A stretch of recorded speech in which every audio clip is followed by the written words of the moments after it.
안녕하세요. 이번에는 상속 포기에 대하여 알아보도록 하겠습니다.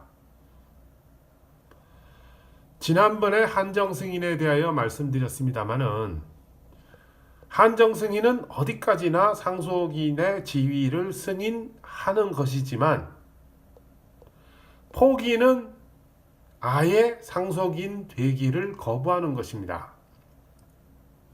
말하자면 상속이라는 것이 돌아가신 분, 즉 피상속인의 구두 속으로 들어가시는 거다. 피상속인을 포괄 승계하는 것이다. 이런 것인데 아예 피상속인을 승계하기를 거부하는 것. 나 상속인 되기 싫다 하는 것입니다. 이렇게 포기를 하게 되면은 상속인이 아닌 것으로 됩니다. 구체적으로 가정법원의 1019조 제1항에서 정한 3개월의 기간 내에 포기의 신고를 하는 방식으로 포기를 합니다. 그럼 그 효과, 상속이 개시된 때에 소급하여 그 효력이 있다. 이것은 처음에는 상속인처럼 보이지만 그 지위를 아예 받지 않은 것처럼 간주된다는 것이 되겠습니다.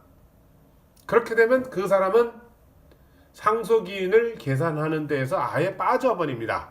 즉 상속인이 여러 명인 경우에, 수인인 경우에 어느 상속인이 상속을 포기한 때에는 그 상속분은 다른 상속분의 상속분의 비율로 그 상속인에게 귀속된다. 이 얘기인데 여기에서 법문은 그 상속인의 상속분을 다른 상속인이 나누어 가진다. 이렇게 보는데 그것보다는 그냥 단순하게 생각해서 그 사람을 빼고 상속분을 따지는 것이 편합니다. 예를 들어 아버지가 돌아가시고 어머니와 아들이 남았을 때 어머니가 상속을 포기해버리면 아들에게 전적으로 귀속되게 되겠죠. 그 반대로 아들이 상속을 포기하면 어머니에게 전부 귀속되게 될 것이고 이와 같은 식으로 계산을 합니다. 그냥 그 사람은 상속인이 아니었던 것으로 빼버리면 됩니다.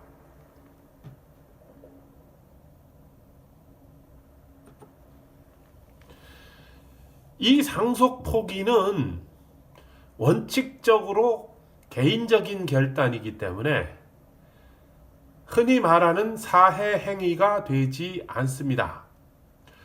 사해 행위라고 하면 채무자가 빚을 갚지 않기 위해서 자기 재산을 감추는 행위, 추심을 안 하는 행위, 포기하는 행위 이런 것들 다 포함하는데 이 상속 포기라는 것은 내가 상속인 될 지위를 원하지 않는다. 이런 식의 인적인 결단이기 때문에 사회행위가 되지 않는다는 겁니다.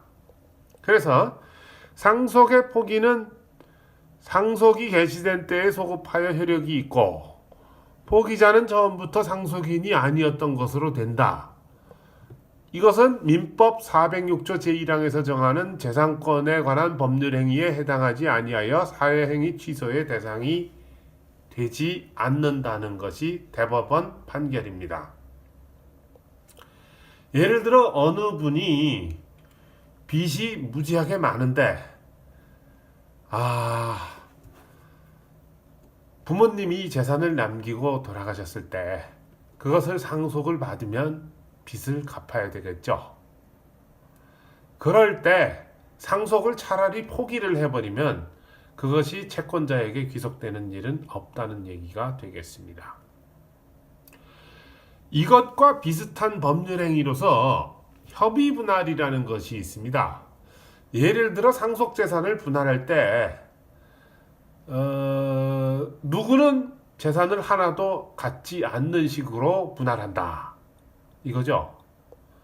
그것은 공적인 법률 행위라기보다는 상속인들 사이에서 이것을 어떻게 나눠 가지자 하는 계약을 하는 것입니다.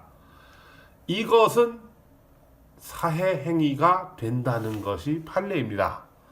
채무자가 상속재산의 분할 협의를 하면서 자신의 상속분에 관한 권리를 포기함으로써 일반 채권자에 대한 공동담보가 감소된 경우에도 원칙적으로 채권자에 대한 사회행위에 해당한다 할 것이다. 이것이 또 판례입니다. 일견 보기로 협의 분할을 하면서 본인 스스로는 상속 포기라고 생각하는 경우가 많이 있습니다.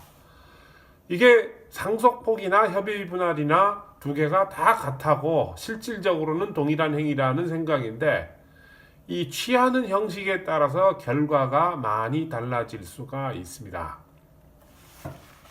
조금 불합리한 관행이다, 판례다 이렇게 볼 수도 있겠습니다만은 어떤 경우에는 형식이 실질을 지배하는 경우가 많이 있습니다.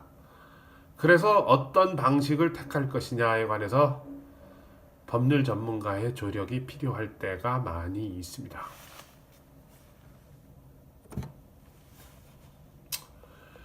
그런데 이 상속 포기의 문제점도 있습니다.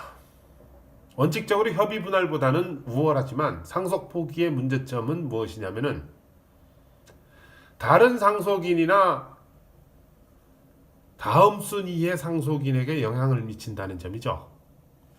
자, 여기서 직계비속 아래쪽, 직계존속 위쪽, 형제자매, 그 다음에 사촌까지도 상속이 내려가거든요. 자녀들이 다 상속을 포기하면